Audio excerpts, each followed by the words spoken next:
Well, hey everyone, we mentioned we would give you an update on the fundraising that we were doing with Bill St. Pierre on the Western North Carolina disaster from the Hurricane Helene. And so today we're here to give him a check. And so thanks for your donations. We raised $3,200.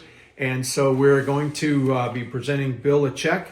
And it's actually going to go on to Rise Disaster Relief.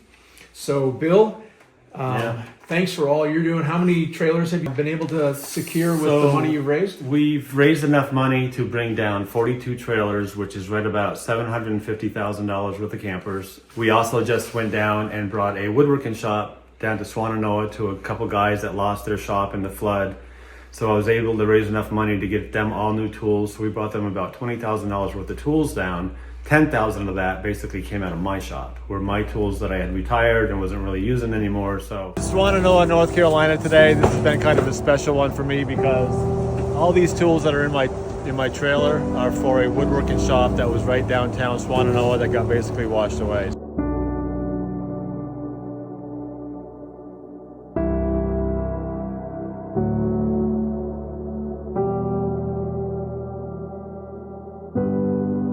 Jason Ward was kind of let me know about these people. I contacted them, found out that they basically lost everything.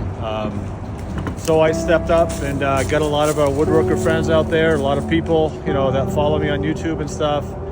And we made this happen. But there's almost $20,000 worth of tools in this trailer. And it's all going to get these guys back in business. So it's a huge job. What you got to say there? You need a planer? You got the 18-inch planer. Couple of things. That's a $500 Lowe's card. So to get you something.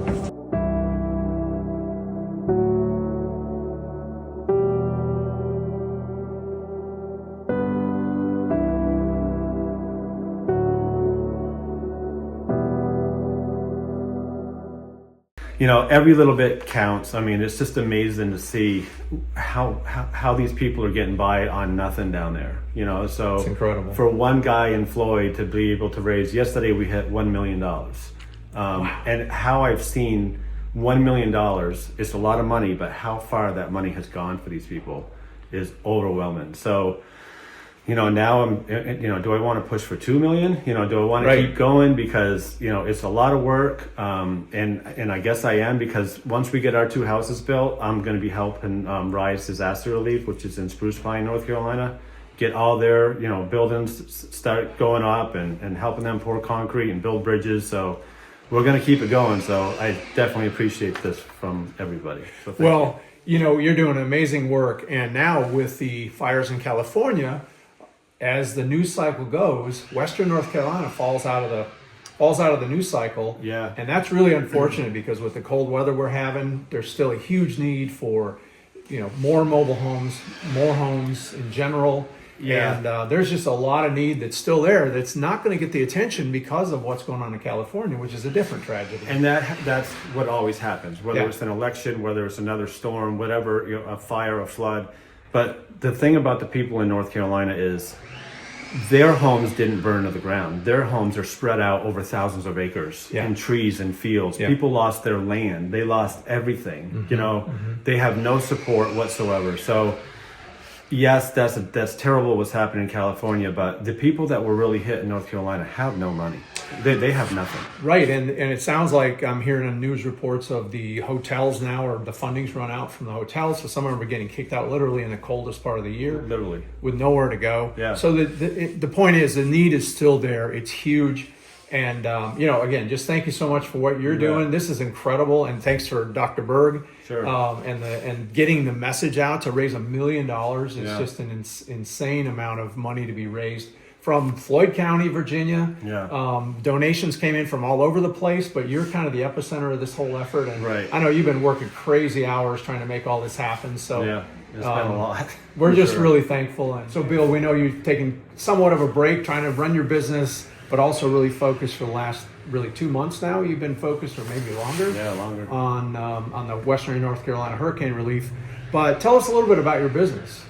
Well, it's just a woodworking business here in Floyd. I started it back in 2004, and then I was doing it part-time. And then in 2017, I actually won Best New Small Business with Roanoke Chamber of Commerce. So that was a kind of a big deal.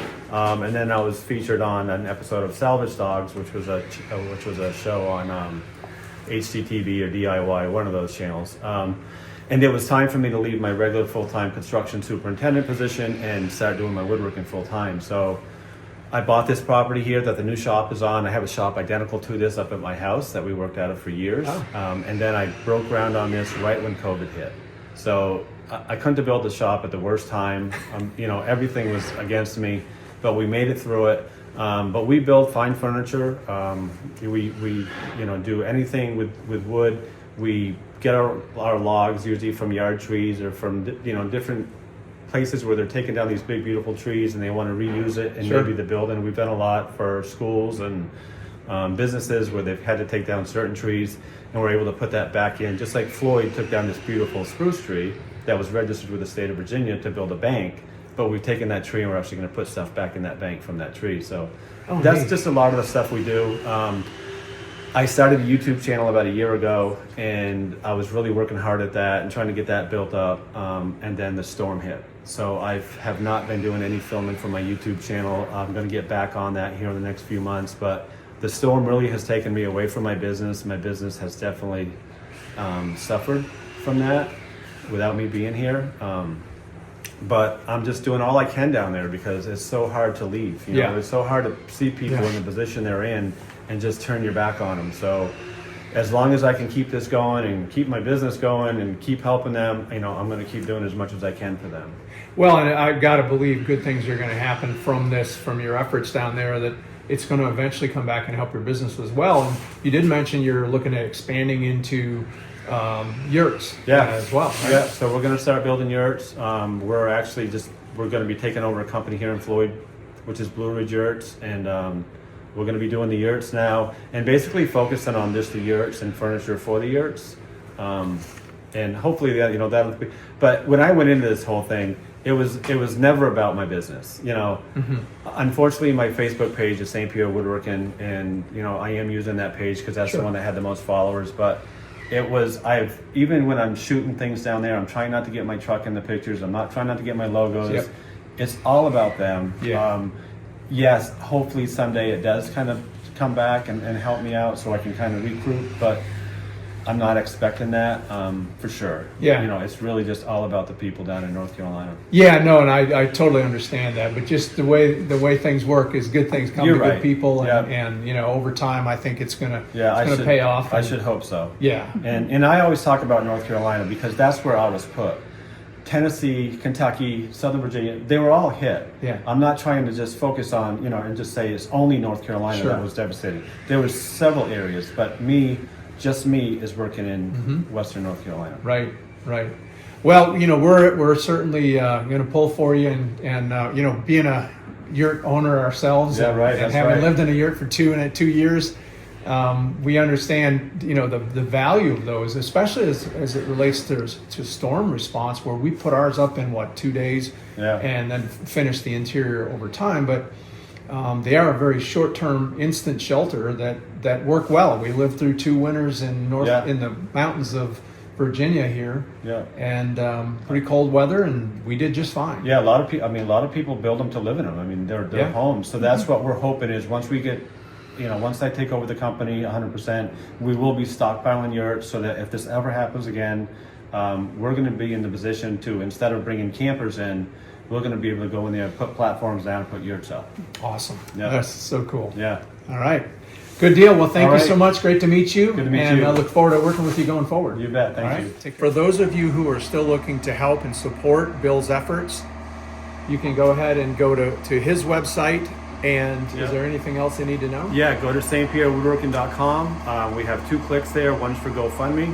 The other one is a PayPal click, which will go through Riot's disaster relief, so you can get your tax credits on it. Or most of my Facebook posts have a non-profit button. You can click on it as well. But yeah, the easiest way is basically going to my website. Okay, awesome. And again, thanks for all the donations that we Yeah. received. Just Definitely, on our thank you. small part that we could help out a little bit. Yeah, you bet. Thank All you. right, take care. Thanks.